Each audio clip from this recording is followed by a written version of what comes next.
Hi, everybody. Every once in a while, I get questions in the comments, and so I always answer. I respond to every comment, but I don't know if everyone reads all the comments. So I thought I'd go ahead and answer some of the more common ones here. So this is Chillicothe. This is Douglas Avenue. This is the original layout that I had in the other room. Dimensions of this were 72 inches long by basically 15 and a half inches wide.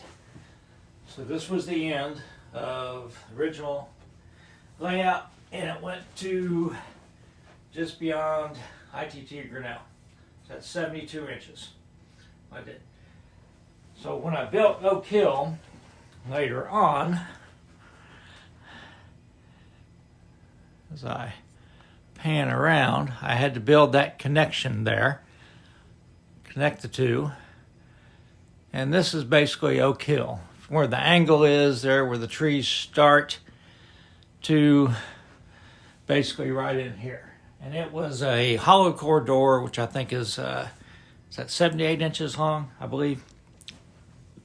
So anyhow, the dimensions of the room itself are this wall where Oak Hill is. Let me pan around here. So you can see the door is at an angle. So it's basically an 11-foot 6-inch by 12-foot room, but the door is at an angle. And I've got this bookshelf here, which I can't use, and then the closet door. So Oak Hill, this wall is, not sure exactly how far it was. If it went all the way to the, extended the box, it would be 11-foot 6, but it's not that far. The wall that Chillicothe is on is 12 foot. And come around to the yard where I'm building the yard, and this wall is 11 foot 6 inches till it goes to hit the closet. So that's the size of my layout. So next question. So let's talk about the team track. There was a team track in Chillicothe. It was closer to the yard though. I'll put this there, but that's really not a good spot for it. Another thing about that, someone asked about the lumber load. Said, well, I guess there was a sawmill in Chillicothe that used the team track. Probably not. This is modeler's license. I would say that the team track was only used to unload full cars. Maybe they got tractors for, farm supply place. I saw where one retired engineer said he spotted a boxcar full of toilet paper on the team track. But regardless, this doesn't fit team track in a way because a lot of times team tracks, you can access both sides of the car rather than one side. So I'm probably going to do away with this, to be honest with you, and maybe replace it with another house or something, because this was not between Douglas Avenue and General Chemical. Around the corner, there's actually like a garage now, and then General Chemical started, but this whole area in here was like full of these little older houses. So I'll probably put a house or two in there, maybe like a shotgun house or something like that, and replace that. So I'm going to move the team track to, because basically I like having the team track. I like being able to use the bulkhead flat because I don't have any other industry that ever used the bulkhead flat. I like a variety of cars. But the team track, probably I'm going to move over to here. So let me insert a picture right here to show you what I'm talking about. This picture was taken in 1971. It was the last B&O passenger train before Amtrak. That's why there's the big crowd. So many people wanted to ride it. But you can see the boxcar there. Depot's on the right. The roundhouse is just out of view to the left. So I think this would be a better location for the team track. And you can access both sides of the car from this side. So that's where I'm going to move the team track to, just sort of close to the roundhouse. And it'll be part of the Chillicothe yard job. The next question was about my wires. They are Easy Line. My Berkshire Junction, 100 feet, it's like 10 or 15 bucks. Super stretchy. As you can see, I can just take it and I can push it all the way down without breaking it. So the one place I have broken it, and I just got tired of fixing it, was where it actually crosses the tracks right in front of the locomotive. Had a couple of power poles there where it crossed the tracks, went in front of the house, and I just got tired of fixing it because I just reached through it and snap it. I could stretch it back and fix it, but I just got tired of fixing it. But it's really good stuff. Really like it. Recommend it if you're going to do power poles. It does not sag. It's pretty stretchy. So, but a lot of times these code lines, they don't have a lot of sag on them, if you've ever seen them. They're not like regular power lines. So, highly recommend it.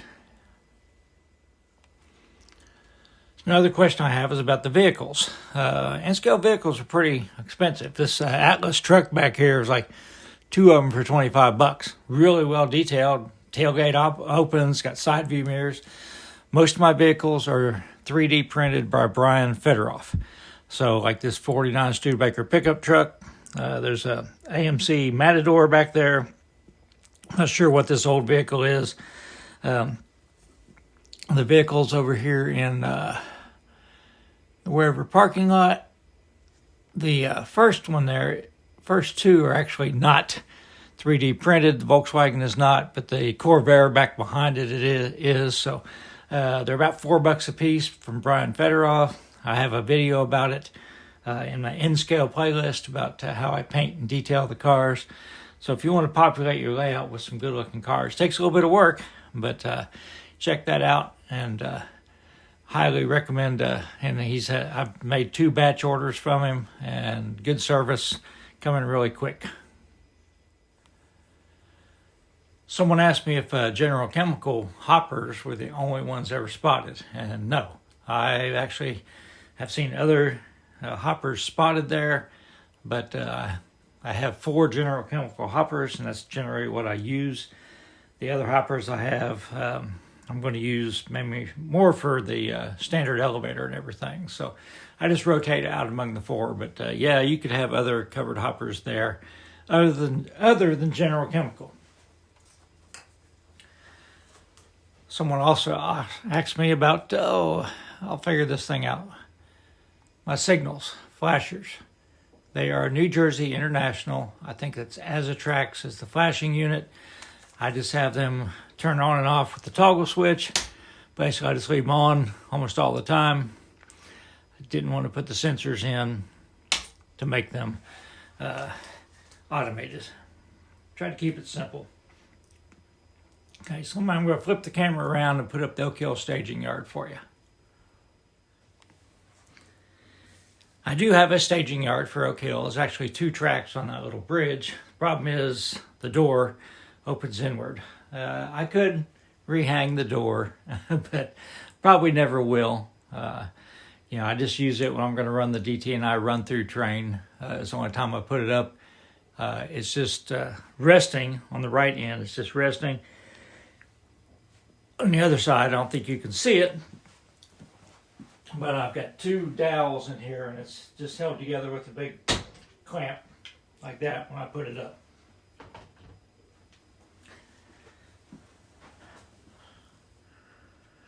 And I'll just go ahead and take it down so I'll show you how I do it. So it's just lifts off. The tracks are disconnected with, I just use the rail joiners, but I do have a plug-in where I can plug it in if I need to. But I've never had to. Another person asked me about the NW2. This is a Kato NW2. It has a Zemo sound decoder in it. It did not come from the factory that way. I don't believe you can purchase this locomotive from Kato with a sound decoder in it. I think you can get the Broadway Limited NW2s with sound. I got this before they came out, and I didn't have a lot of luck with the SW7s I had from Broadway Limited. So I just went ahead and had someone put the sound system in this one. It sounds really good. And finally, the streets. They're all the Woodland Scenics paving system. Sidewalks are styrene that I scribed for the expansion joints. Where it butts up against the Woodland Scenics, I've got old leaves, grass, where that tends to grow there, sort of in the joints.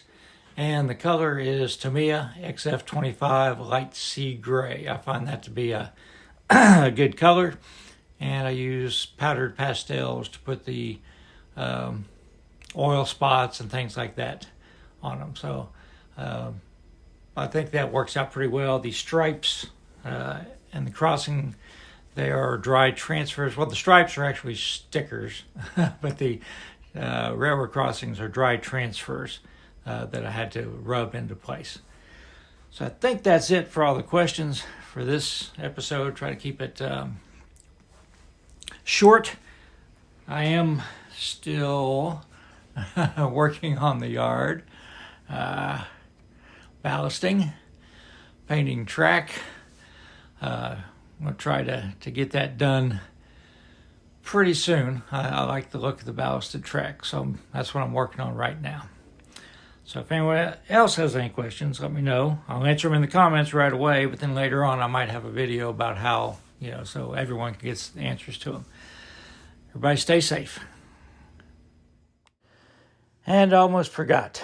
The layout height is about 57 inches. I was originally dictated by my wife's piano when it was above that. I could stand to go a few inches lower, but it's a good height for me. I wouldn't want to go any lower than like 53, 54. Everybody stay safe. I want to close the video today. Something really nice happened. I got a comment from Ryan Fairchild, and he said he had purchased some equipment that was a little bit too new for the layout he was going to build, and he wanted to donate a car to me. That was sort of really caught me by surprise, and so we went back and forth, and today in the mail I got this nickel plate road gondola, which I'm going to weather all up and beat up and everything, and I can use it a couple places on my layout, so I really appreciate that. He also sent this really nice note with it. So Saturday morning is probably my favorite time of the hobby, because after I post a video, I can almost count on getting comments from people, from, like I said today, from friends I've never met. Hopefully I will meet you someday, but the comments I get are overwhelmingly positive, and I really appreciate it. I really enjoy it. I answer every one, and so you guys, I've said it before, but your comments and questions make my layout better, because sometimes if I'm not sure of something, you straighten me out, but always in a positive way. I know DJ, when he said he was going to stop making videos, he said he got some negative comments, and they're really nasty. I've never had that, so thank you very much for the unwavering support. I guess I just have a small little YouTube channel. I'm not going to get big. I don't think I'll ever have 100,000 subscribers or something like Jawtooth, but I really enjoy what I'm doing. I enjoy hearing from each and every one of you. So I hope everybody has a great Sunday, and stay safe.